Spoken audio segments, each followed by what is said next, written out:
What's going on, everybody? It's Brandon. You're watching Unwind. Wearing my Tissot PRX today.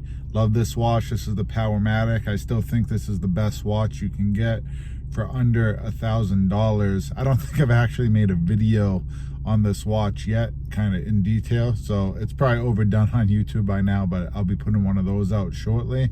But I just wanted to update everybody. A couple weeks ago, I put out a video. I did an unboxing of the first watch that I purchased off eBay, and I kind of titled it, almost jokingly, a little clickbaity, "Did I get scammed on eBay, live unboxing," something like that. Because I don't know, anytime you buy anything offline, I could have, you open it up, you never know what to expect. It was a vintage 1990s Tag Heuer night diver, series 1500 diver. Really cool watch. This is a watch, a very similar one was worn by James Bond in one of the movies. These old tags, I really like them. 37 millimeters on a Jubilee bracelet, full lume dial. It's just a pretty neat watch if you guys haven't seen it, and I got it at what I thought was a super good price. Everything looked good with that initial unboxing. I set it, time looked good, on point, and I was wearing it for a while. Everything was good. And then I put it down at the time I was reviewing that Formax Reef GMT. If you haven't seen that review, definitely check that out as well. But I wanted to spend time with the Formax, so I put my Tag Night Diver down. When I went back to it after a couple days, I noticed that it stopped ticking. And I thought, it's probably just a dead quartz. I reset it, it started working again. And then same thing, it happened a couple times. I would notice it stops ticking. I just reset the time. It would work for another 3 or 4 days. I don't know. It still could have just been that quartz battery. Maybe not. And then I did also notice, though, that the date was turning over way later. Some of these older watches, it should still be within a couple minutes of midnight, if not right on midnight. It was turning over at like 6 o'clock a.m. So I thought this was kind of weird as well. I went to set it a final time and something snapped.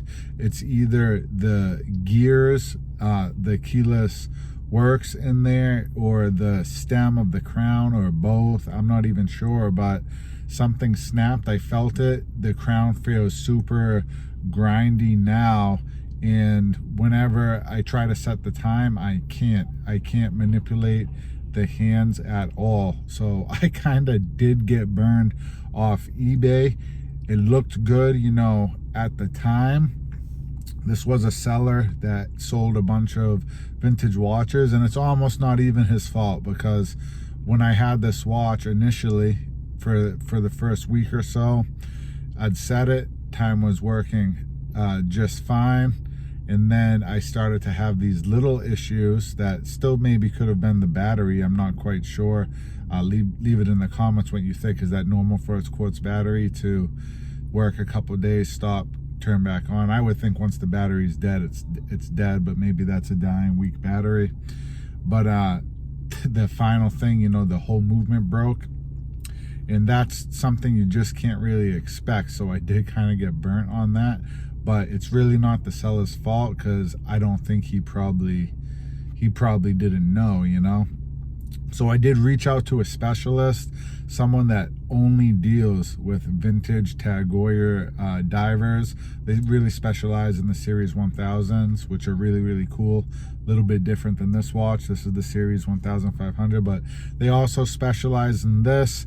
It should only cost about $95 to put a whole completely new movement in there. So then I really shouldn't have any problems, because it is, a 33-year-old watch. It will be nice to get a new movement, but it is that original movement, so I'm not changing anything on the watch. I'm also going to have them pressure test it and re-waterproof it if able, because I do like to wear all my watches. I'm guessing it's still not water resistant anymore, so if it's possible, I would like him to waterproof it while it's there, so I can make sure I can hike in this watch, go swimming in this watch, do whatever I gotta do. Everyone's going kind of nuts right now for these the Black Bay 54, which is a 37 millimeter dive watch, you know. But if you want a 37 millimeter dive watch, check out some of these older Tag Heuers, the night divers like I have. You can get the regular black dial for a lot cheaper, and that's still a very slick looking watch. Basically looks like a quartz version of a Rolex Submariner, even with those professional Mercedes style hands, but a very you know, elegant size and 37 millimeters, and on a Jubilee bracelet, which looks, you know, super sharp. Let me know down below what you guys think about the night diver. Check out my unboxing video if you haven't seen that. But I just thought I would update everybody, because it turns out I did kind of get burnt, but it's not the biggest deal in the world. Shouldn't be too much to fix, and once I do fix it, I'll have a lot of peace of mind. So thanks again, guys. Thanks for watching this one. Please hit that thumbs up. It's going to help out the channel a lot. Hit the subscription button. That helps out a ton. It allows me to keep making content for you guys. And that's about it. I'll catch you guys on the next one.